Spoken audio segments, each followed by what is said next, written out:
Good morning, everybody. My name is Jody. My husband David John and I have a small farm in the panhandle of North Idaho. These are our stories and adventures. Don't forget to hit the like and subscribe button, and on to today's adventure. As you see, we're out in the garden. We need to do a little maintenance out here, so I thought I'd take you guys along and show you what I've got going on. So let's start over here with the garlic. So as you see, my garlic is starting to go to flower. These are called scapes. So when your garlic starts to form scapes like this, you want to remove them because you want the energy to go into the garlic bulbs themselves. And these are edible. This is my first time doing garlic, so this is what I've learned. And you can saute them up and they kind of taste like green beans, or you can also use them as a garlic substitute, which I'm actually going to be using most of these as a garlic substitute because I've got a batch of last year's tomatoes that I'm cooking down and making spaghetti sauce. So I'm going to go through and get all our scapes picked. And my garlic is not quite ready to be harvested. You want to wait till the lower leaves start browning back really bad, and then they'll be ready to harvest.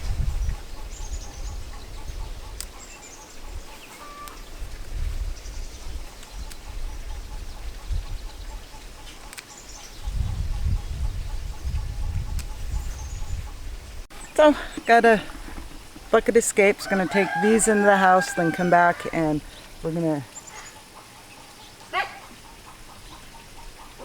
go over and grab some thyme and oregano, and then we'll take a look at the tomatoes and the squashes. So I've gone through and got a batch of oregano, some thyme, and some chives. They'll be used for the spaghetti sauce that I'm working on down at the house.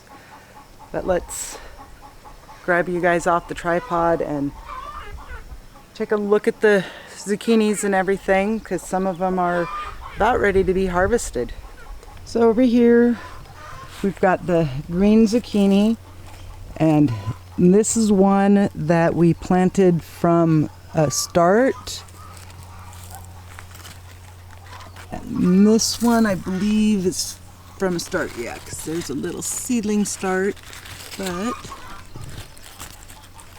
got a green zucchini coming on, and another one there.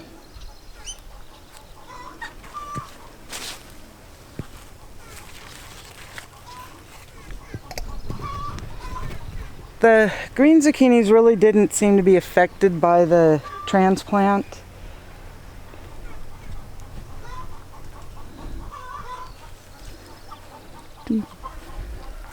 Bunchy little yellow squash. It's like, and this one,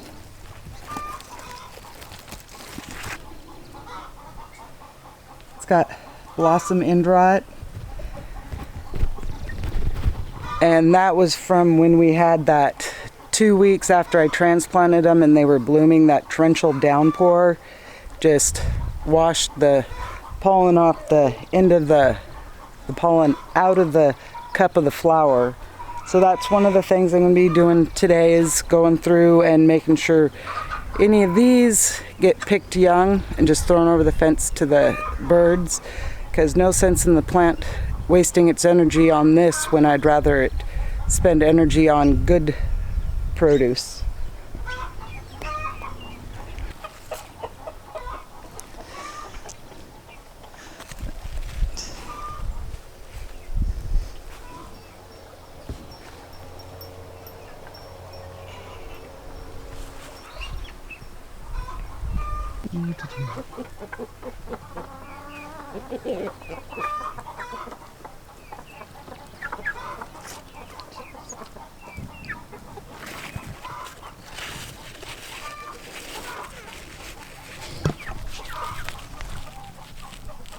And I would like to say that's probably bug pressure on the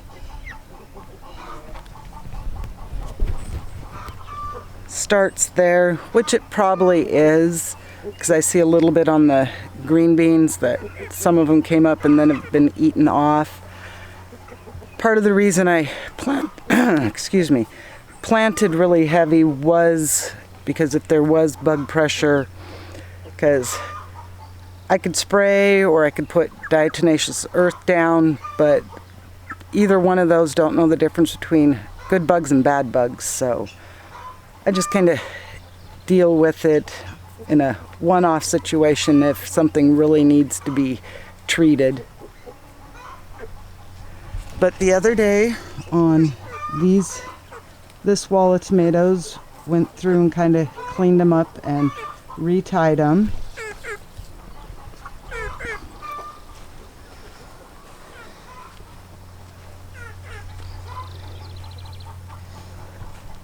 So those ones don't look too bad. Just have to go through that wall of tomatoes and get them cleaned up. But, ooh, I got some baby zucchinis that we can get picked.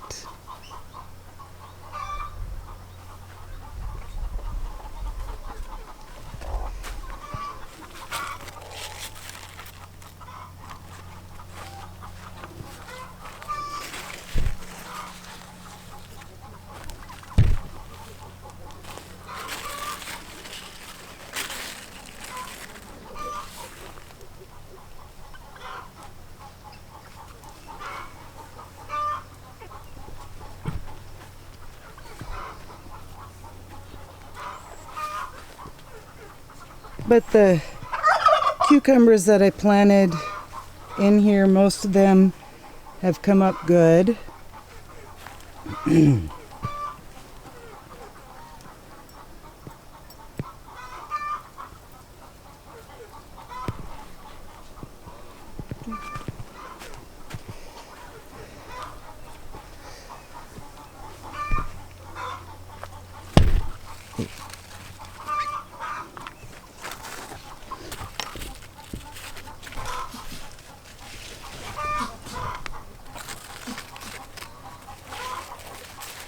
Thought I saw. But I do have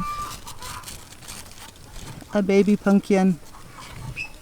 It's a giant pumpkin. Ooh, got another potential one there. Don't see anything on the Hubbard yet. And another thing I've been harvesting about every other day is my strawberries are finally coming on good. And what I've been doing is taking them, rinsing them, getting them cleaned, and then putting them in the freezer and freezing them. So once I have enough that there's going to be enough to make jams and jellies, I'll just pull them out and thaw them and cook them up that way. Getting strawberries, even on these guys in the walkway.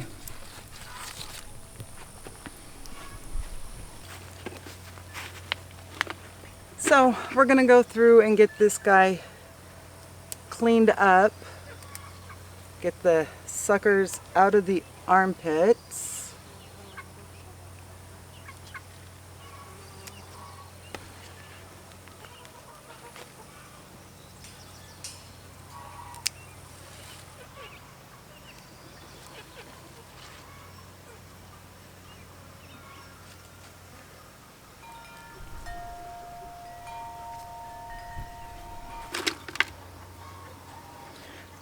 And just like last time, using the little round clips on the cattle panel. And this one is really overgrown down here at the bottom. Obviously didn't get out here and get these suckers clipped off.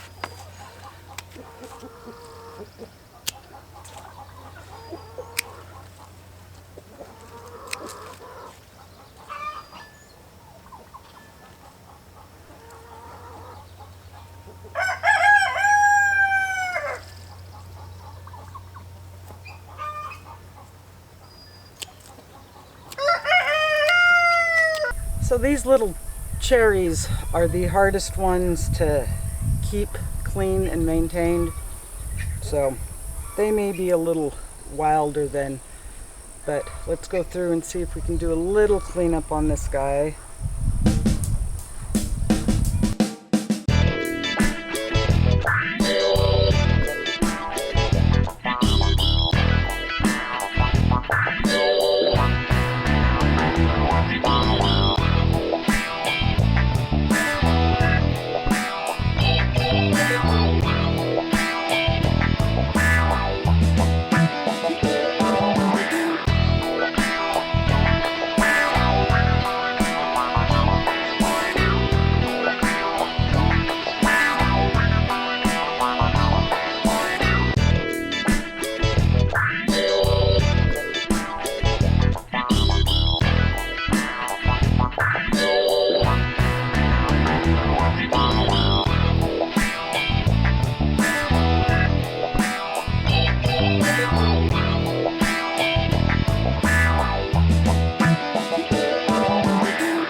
So as you can see, cherry tomatoes can quite quickly get crazy and out of control. The others are a little slower, a little easier to maintain, but I'm gonna go through, get the rest of these cattle panels cleaned up, show you guys what that looked like, and then we got to pick some strawberries.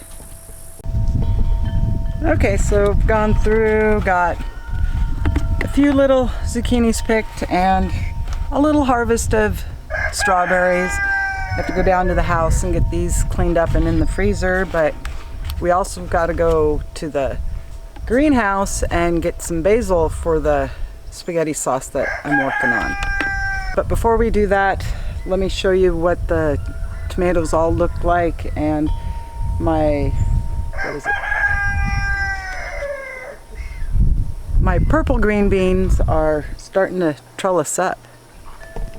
The wall of tomatoes are looking really nice, all trained up. And I did notice that on my butterbush squash, which is an acorn squash, that I do have some fruit setting, which makes me really excited because I didn't get any last year out of the garden. But the tomatoes here, and it's like this little 4th of July. It's got a bunch of fruit on it, and the baby boomer.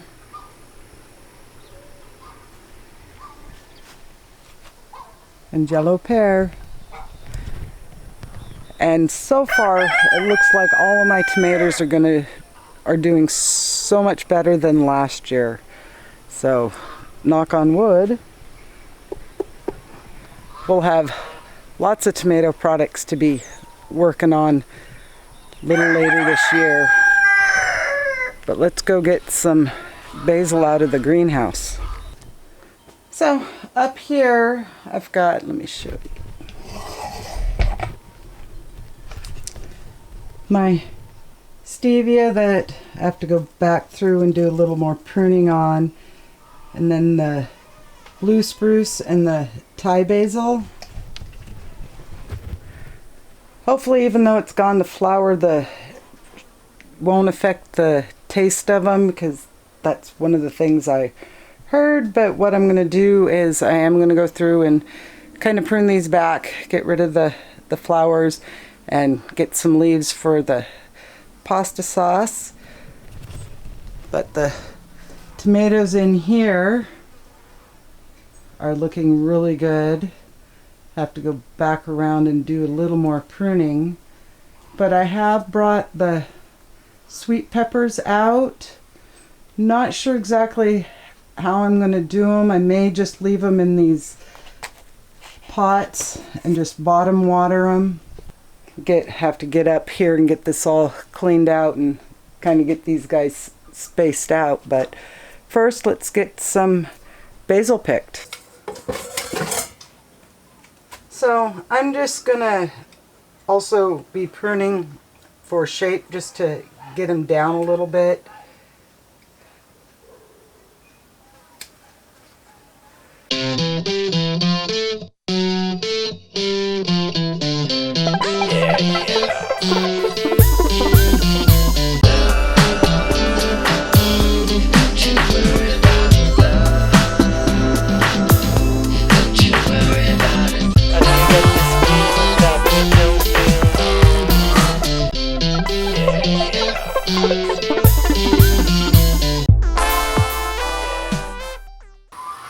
So I am going through and pruning them at a leaf joint because, as you see on this guy, where the leaf joints are, it will bush out. So I should, in theory, get nice bushy basil plants in here.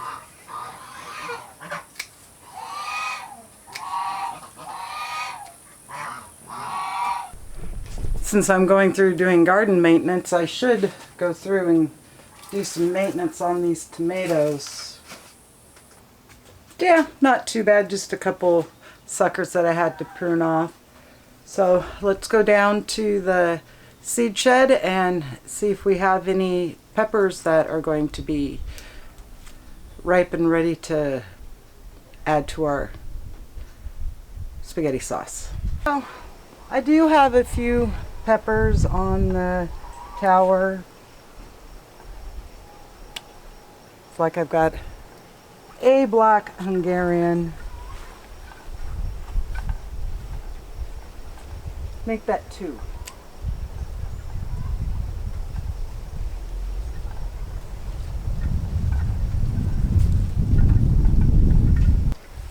So only 3 little black Hungarians and a early jalapeno out here on these peppers. Let's go in and see what I've got in the seed shed and get this stuff down to the house. They're all covered with flowers, and it looks like the black, well, you guys are really crooked.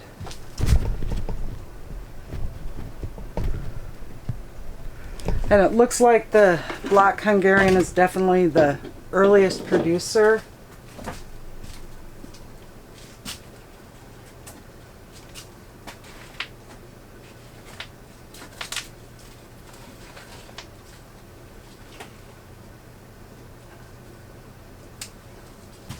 So there's only 2 on there that's worth picking.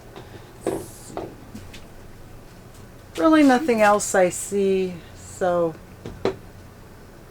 but as you see, lots of flowers, some fruit coming on. Back in there, the cayenne long. It's got fruit setting on it. And like I said, the black Hungarians. Not a lot of flowers on a bunch of them, but they are going to be getting out into the hoop house this afternoon. And my pepperoncinis have some on them. Okay guys, so let's work on that spaghetti sauce that we went and got everything out of the garden for. I have gone through, and it's about 10 pounds of tomatoes.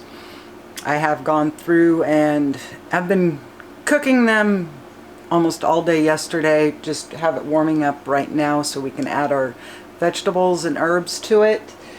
And it is reduced down. Show you what it looks like. So there's the tomato base.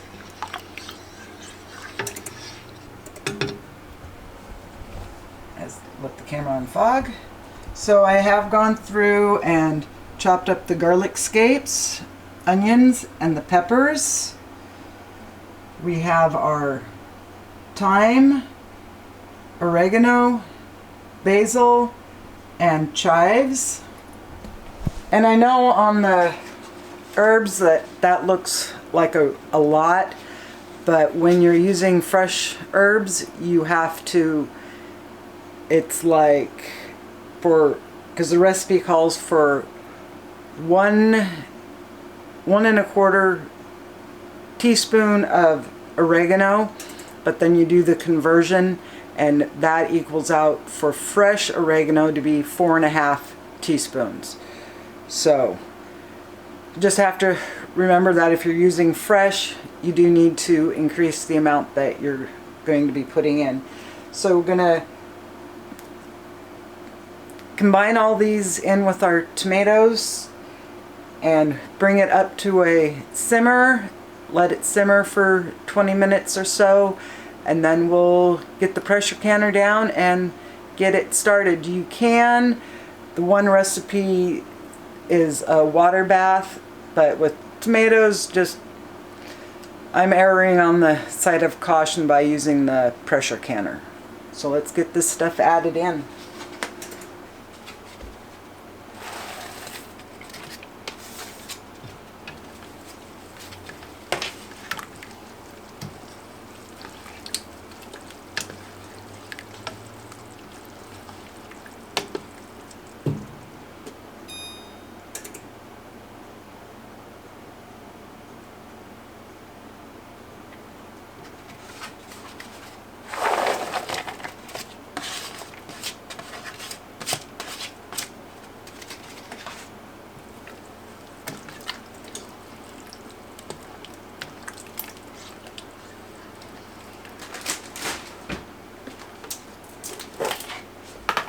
So I'm going to be adding a tablespoon and a half of sugar,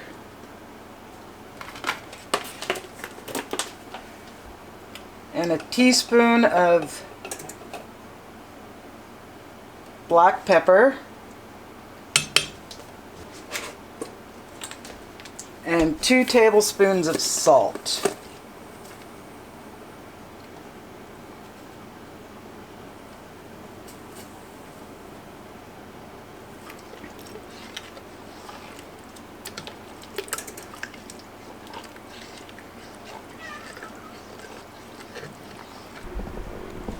So while that's coming up to temperature, I'm going to turn the oven on. I do have the jars washed and sanitized.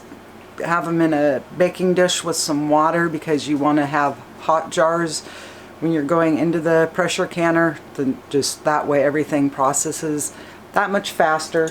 So I'm going to turn the oven on and we'll be back with you guys here in a couple seconds when this stuff is ready to go into the jars and into the pressure canner.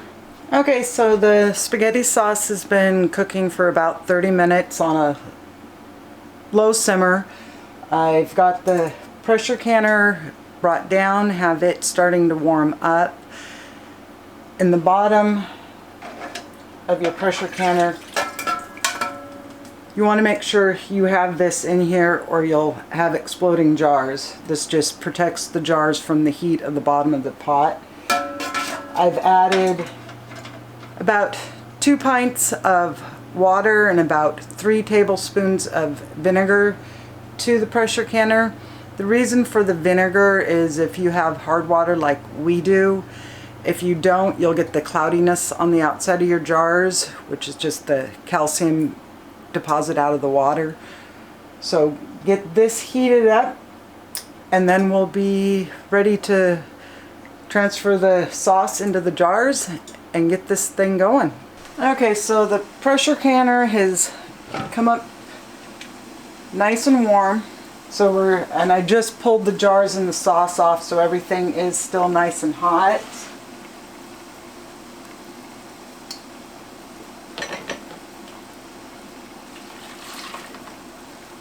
And take our warm jars, and we want about an inch of headspace.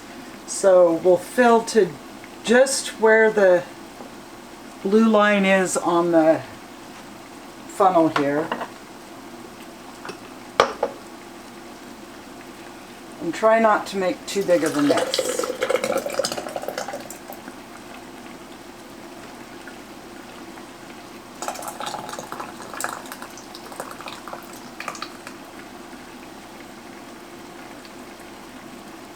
Oops.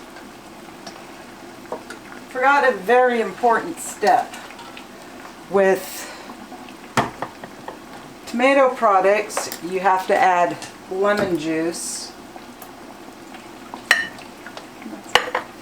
And they say to put it at the bottom of the, so it gets kind of mixed in.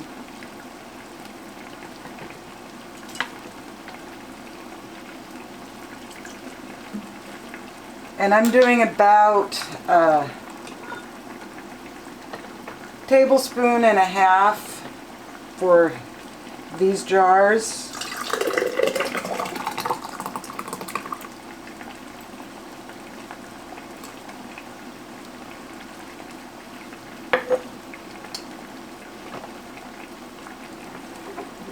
Make sure we don't have anything on the rim.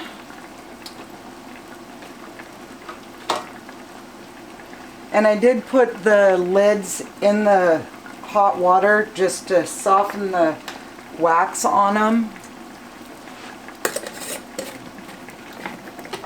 And you go finger tight and then a little spin. That can get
And I know this one's not full all the way, but I am just going to process it like the other jars, and this will be the first one that we use.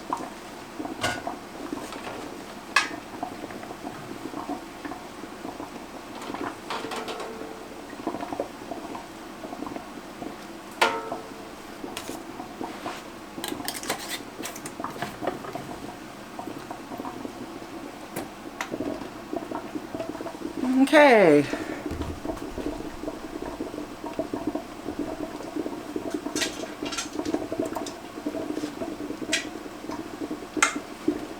So the first step of this, we'll get the lid on.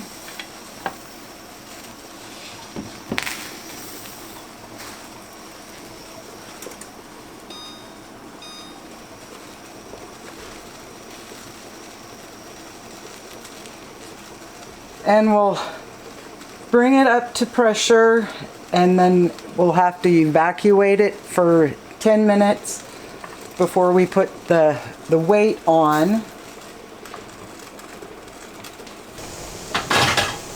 Okay, so we have come up to pressure. This little button here is popped up. So now we set the timer for 10 minutes to vent it.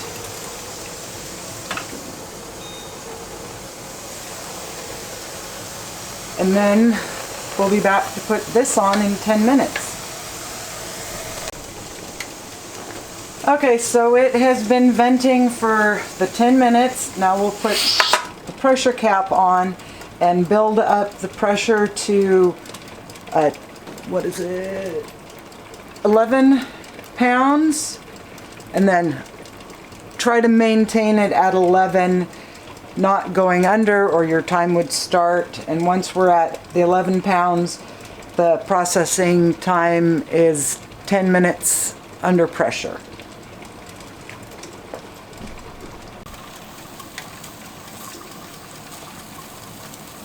So we've reached our 11 pounds of pressure. It is kind of creeping up still a little, but I have turned the element down a little. And we'll start the 10 minutes of processing. Okay, glad I went back and double checked the recipe. The processing time was not 10 minutes, it was 20 minutes. So I reset the timer. And it has been the 20 minutes, so I've turned the element off, and then we're going to just take it off and set it on the counter and naturally let it cool. It takes between a half an hour and an hour for it to drop down in temperature. You definitely do not want to try to open your pressure canner while it still has pressure, because it can evacuate all your canned goods and cause severe burns.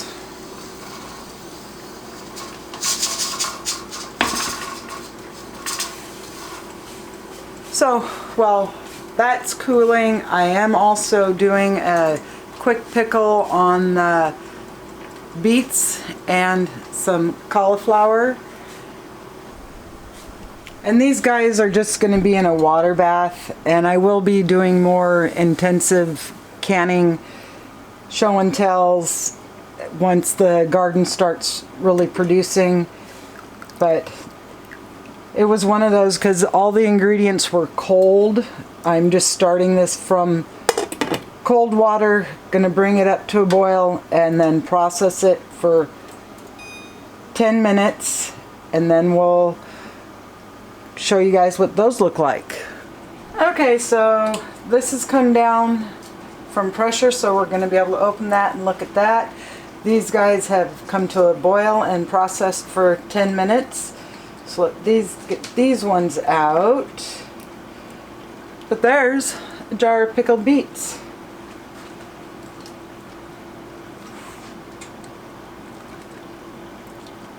And a pickled cauliflower.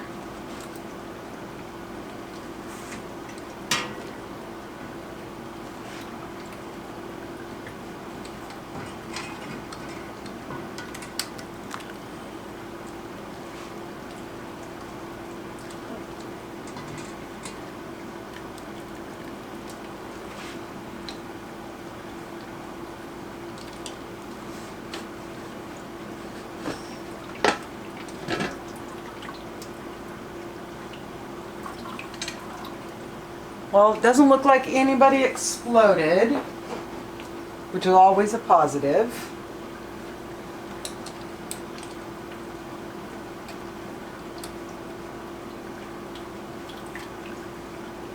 But there's our spaghetti sauce.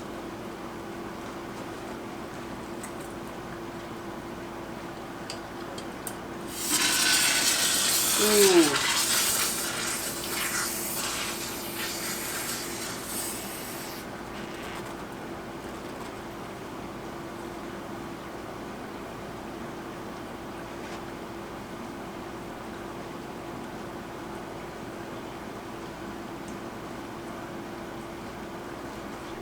That one I didn't have the ring on tight enough.